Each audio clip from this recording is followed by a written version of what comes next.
Olá, Eugénia. Olá, Pedro. Esta conversa surge na sequência da residência artística Roots no LAC, em Lagos. Eu imagino que esta não tenha sido a tua primeira residência artística, já deves ter participado em mais algumas. Sim, já fiz algumas, sim. Eu tenho algumas no currículo. E o que é que achaste desta em particular? Gostei imenso, é uma residência com um formato um bocado diferente. Como é que eu posso dizer? Todo este convívio dos almoços e isso torna a residência, como é que eu digo? Familiar. Achei a residência bastante familiar. Embora, para mim, como estou habituada a ter os meus horários, não é assim tão fácil ter horários a cumprir, mas foi engraçado, foi giro. Pronto, nós nesta residência em concreto, nesta edição, decidimos escolher 4 pintores que, à partida, são precisamente pessoas que trabalham sozinhas nos seus ateliês e que têm os seus próprios ritmos. E de repente estavam aqui 4 e também a dividir espaço. Isso foi fácil para ti? Foi difícil? Queres mesmo que eu fale sobre isso? Depende. Quer dizer, o ateliê, que apesar de tudo é um espaço de trabalho e se for entendido como isso, foi fácil, às vezes foi difícil, não foi difícil, mas exigiu alguma adaptação, mas fiquei surpreendida o quão que pode ser agradável partilhar o ateliê se for com a pessoa certa, que estiver no mesmo comprimento de onda que tu, que esteja também concentrado na sua e acaba por ser uma companhia que acaba por tornar o ateliê menos solitário. Embora eu esteja habituada a que aquilo seja assim, reparei que, principalmente à noite, que é uma altura em que se calhar acabamos por ficar um bocado mais isolados, porque está tudo... Que é a altura em que eu mais gosto de trabalhar, que é quando tudo está mais silencioso, que sei que ninguém vai me mandar mensagens, não vai haver nenhuma interrupção, ninguém vai entrar pelo ateliê. Eu percebi nesta residência que trabalhar com o Blackson à noite, que também era uma pessoa que trabalhava bastante à noite, tornou isso muito mais fácil. Não se sentia... Percebi que havia algum sacrifício nesse processo de trabalhar à noite. Quando cheguei aqui, percebi que tanto com alguém que é um bom colega de estúdio, este sacrifício deixa de existir, que é uma coisa até bastante agradável, sim.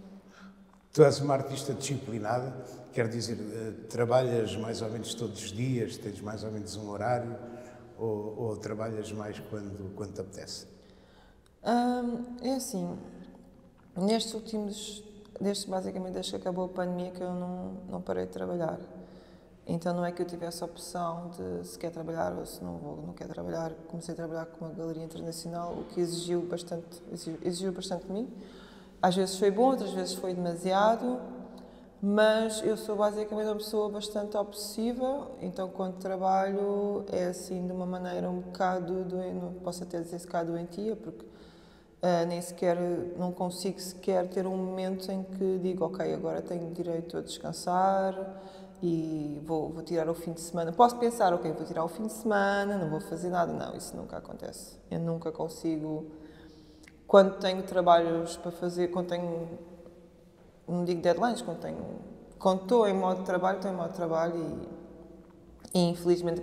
Quer dizer, agora eu espero que essa fase da minha vida tenha terminado, porque realmente acho que pode ser um bocado demasiado, pode ser um bocado quando uma pessoa acaba por perder até contato com as pessoas, porque a única coisa que faz é estar enfiado no estúdio, acho que acaba por ser prejudicial e acho que acima de tudo é importante, eu digo sempre, uma pessoa, para ser um bom artista também tem que saber viver bem a vida e estar enfiado no estúdio não é uma boa maneira de se viver a vida, nem é uma coisa que eu quero fazer. E agora também algumas coisas mudaram e estou um bocadinho mais solta, mais liberta em relação a essas obrigações, embora, claro, que vão sempre surgindo novas propostas, que eu nem sempre é difícil para mim recusar, se a proposta for num espaço que eu gosto, mesmo que haja pouco tempo, é isso que vou dizer que sim, que é o que está a acontecer agora. Mas vou trabalhar de uma maneira muito mais em que a pintura e o trabalho não ocupem toda a minha vida, que eu consiga continuar a viver e embora o que eu faça seja uma coisa que exige bastante concentração e bastante dedicação, acho que estou numa fase que já trabalhei tanto que já não há a necessidade de um esforço tão grande. Claro que vou sempre estar concentrada, porque faz parte do meu trabalho, estar concentrada e estar no flow daquilo que eu estou a fazer, daquele mundo, mas não vai ser uma coisa que encaixa qualquer... Pelo menos esse é o objetivo, em que não haja sofrimento, em que não haja sacrifício, que seja uma coisa... que seja quase a continuação da minha vida, em que eu não acha que seja tudo uma coisa em que eu não separo, agora eu estou a trabalhar, então tenho que estar a sofrer ou tenho que estar a fazer este sacrifício. Não, vai ser sempre, pelo menos esse é o meu objetivo, que seja uma coisa harmoniosa, que me dê prazer, que haja sempre tem que haver algum desafio, sempre tenho que estar a aprender uma coisa nova, mas que seja uma coisa humana, que não haja assim um sacrifício, que eu não sinta esse sacrifício que estou a perder da minha vida, que tipo, estou a perder coisas, não quero sentir tanto essa obrigação e esse peso, porque também já não preciso, já trabalhei o suficiente para estar mais à vontade e com muito mais confiança, porque a pintura é uma coisa difícil e complicada, mas todos estes anos em que tive completamente absorvida nisso, acho que agora posso aproveitar como digo a palavra em português, o rewards, os benefícios. Podes Como é que é reward? tirar partido, digamos, tirar partido, sim, de disso. alguma experiência adquirida e também de uma obra que já foste fazendo, não é? Sim, mas também da prática, da coisa estar tão automatizada em mim que não preciso de... Pronto, eu fui observando a forma como os artistas trabalhavam, não é, ao longo da residência, e por acaso parece-me que tu tens alguns processos muito simples, quer dizer, aparentemente simples. Tens uma pincelada rápida, és rápida a fazer as coisas. Também reparei que fazes 2 ou 3 coisas ao mesmo tempo. Queres falar também um bocadinho disso? Porquê é que eu faço 2 ou 3 coisas ao mesmo tempo?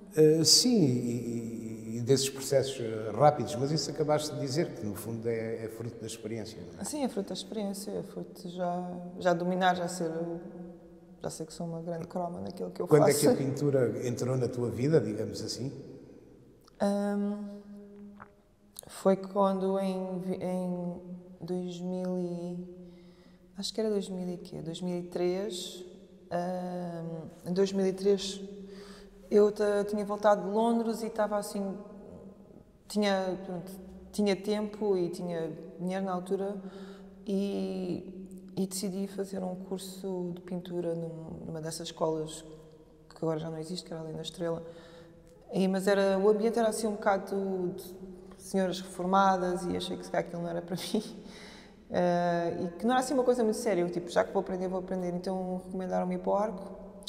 Só que quando cheguei ao Arco achei mais interessante, vi aula de pintura, vi aula de desenho e achei a pintura assim um bocado caótica e acabei por ir para desenho. Ou seja, durante 3 anos, e depois acabei por ir para Moçambique, ou seja, durante 3 anos ainda só desenhei. Só aí depois, em 2007, é que eu voltei para o Arco e comecei no curso de pintura. Não eras, portanto, daquelas crianças que passavam o tempo a desenhar e a pintar? Era exatamente já assim. eras, Era portanto, assim, já sempre tinhas foi. esse apelo. Sim, já, só que eu tinha muitos interesses e não me via, ou seja, nunca me via tornar-me uma pintora ou uma artista plástica. Nunca liguei muito sequer ao mundo da arte contemporânea. Achava piada aos pintores, aqueles que eu conhecia, os Van Gogh, os Manets, essas coisas, os Degas, mas não era uma coisa que eu levasse a sério. Tu nasceste em Moçambique, não é? Uhum. E passaste lá alguns anos da tua vida. Achas que, digamos, essa herança ou essas memórias também influenciaram a tua pintura de alguma maneira? Ou nem por isso? Sim, há bastante influência, mesmo quando eu não reparo. Não sempre, mas a maior parte da minha pintura é baseada em imagens, fotografias que eu faço, estilos de vídeos. E nos milhares e milhares de estilos que tenho, depois acabo por fazer um processo de seleção faço a pintura, e depois alguém me diz, há aqui por exemplo, um edifício que é bastante colonial. E depois eu percebo o porquê da minha escolha daquele estilo e não de outro. Porque que aquele edifício ali, se calhar, traz uma memória de algo que era bastante familiar em África, que era todos aqueles edifícios com certo tipo de estrutura. Isso é só um exemplo, mas acabam por...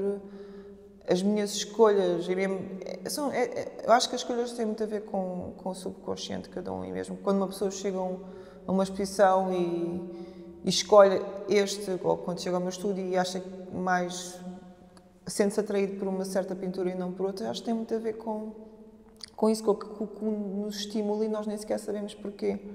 Ou o que nos atrai, ou o que nos inspira, ou que sentimos uma ligação.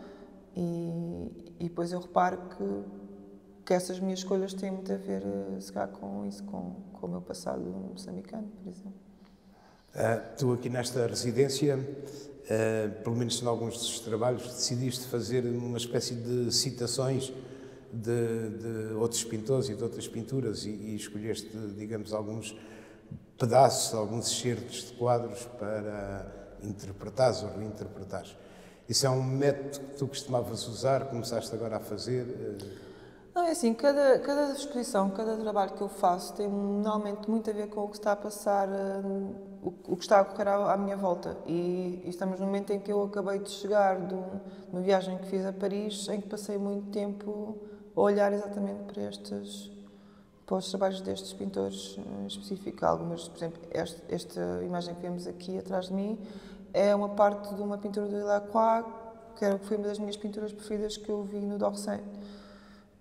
Ou seja, é uma escolha, tipo, num museu de centenas de pinturas incríveis. Esta, se calhar, pronto, tirando aquelas clássicas do Manet, isso que eu já conheci. Eu não conhecia esta pintura e fiquei bastante fascinada por ela. E é sempre aquela coisa de eu querer aprender alguma coisa, porque estas pessoas são, tipo... Todos estes impressionistas são os meus paizinhos, tipo, são aqueles a quem eu... sem o trabalho deles eu não teria chegado, não teria percebido como é que se pintava, como é que se faziam certas coisas. Passa muito por observar atentamente e eu cada vez mais percebo. Para mim agora é muito mais fácil perceber como é que uma coisa foi feita. Eu lembro no princípio, quando via uma pintura, olhava para aquilo e tipo, não, era difícil, porque o áudio consegue-se fazer magia, então só os mágicos é que percebem como é que a magia é feita. Tu, por acaso, aqui durante estes dias pintaste a óleo, mas tens, por exemplo, nessa pintura maior que tu ainda agora falaste, digamos que o óleo está muito diluído e que o espalhas bastante depressa na tela, não é? E depois tens uma tela pequenina muito densa, com camadas quase tridimensionais de óleo. É interessante, pronto, não sei, gostava que falasses também um bocadinho, no fundo são as tuas formas de pintar, não é? Mas que são bastante diferentes. Pois, acho que eu gosto assim de algum exagero, algum extremo, não sei. Acho interessante ter acho piada essa, um certo humor, ter uma tela pequenina com muita tinta e uma tela... Também faz sentido, quer dizer, é uma coisa que também vai acontecer naturalmente, né? Se eu posso fazer um gesto assim, claro que a tinta vai se espalhar mais, que se eu só conseguir fazer um gesto só vai daqui até ali, não é? A tinta vai ficar ali mais concentrada, mas depois eu também exagero. Eu penso, ok, vamos fazer aqui tipo uma coisa plástica, uma coisa tipo super carregada de tinta, porque também tem a sua piada. Tipo. Se eu gosto da coisa orgânica da coisa também. Mas é tudo uma coisa que vai acontecendo, não é? Porque é interessante. Eu já tenho tanto controle do que estou a fazer que também, se eu puder deixar espaço para outras coisas acontecerem no meio daquilo, isso é uma coisa que me interessa imenso, porque a coisa de controlar as coisas é uma coisa para alguém que ainda está a começar e não sabe o que é que está a fazer, então vai tentar arranjar métodos para ter algum controle das coisas, e eu já não estou nessa fase, ou seja, eu já fiz esses erros, porque muitas vezes esses métodos acabam por prejudicar o trabalho em si. Porque às vezes eu penso, ok, vou ter mais controle sobre isto, vai ser uma coisa melhor. Não necessariamente. Eu já fiz esse erro de achar que, se eu fizer isto assim, não sei o quê, não posso correr muitos riscos, tenho pouco tempo, então tenho mesmo que fazer isto assim para ter a certeza que isto vai sair bem. Não necessariamente. Essa decisão que eu fiz achar que ia ser uma salvaguarda e depois pode fazer com que a pintura toda fique uma desgraça. Enquanto se calhar tivesse arriscado mais, tivesse tido coragem, porque isso é uma coisa também importante na pintura, a pintura se calhar tinha ficado uma pintura mais expressiva, mais interessante.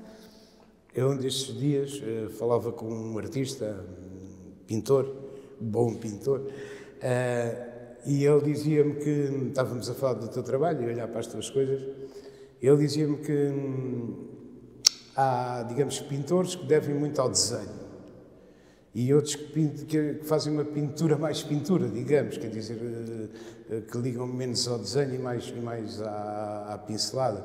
E ele falava de ti como sendo um desses, um pintor mais pintor, portanto, que desenha, que não se socorre tanto do desenho para criar um quadro. Acho que isso tem um bocado a ver com essas inseguranças, porque se calhar certas pessoas acham que pintar bem é fazer uma coisa que está parecida com a realidade.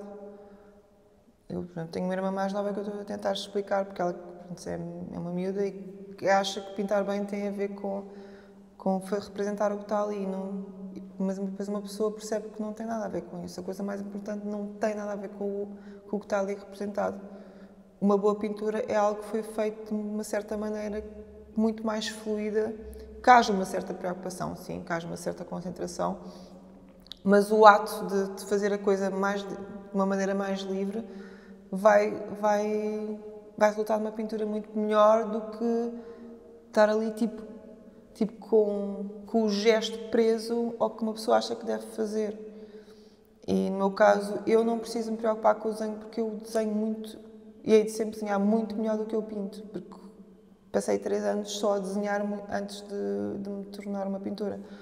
Então, muita da minha luta foi tirar tanto o desenho da minha pintura, porque eu aprendi a desenhar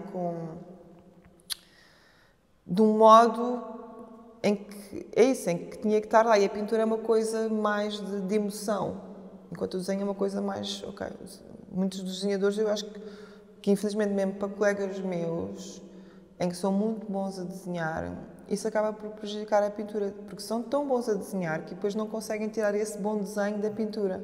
Ficam reféns. Sim, exato. E já tive essas conversas também com outras pessoas. Pronto, falamos sobre isso, sobre o desenho, a pintura. É a mesma coisa, mas ao mesmo tempo eu acredito que não é a mesma parte do cérebro que está a ser utilizada. Se queres que diga, acho que são partes diferentes do cérebro. Ou tipo, exigem maneiras de pensar diferente do desenho e a pintura, apesar de tudo. Ficamos por aqui e obrigadinho.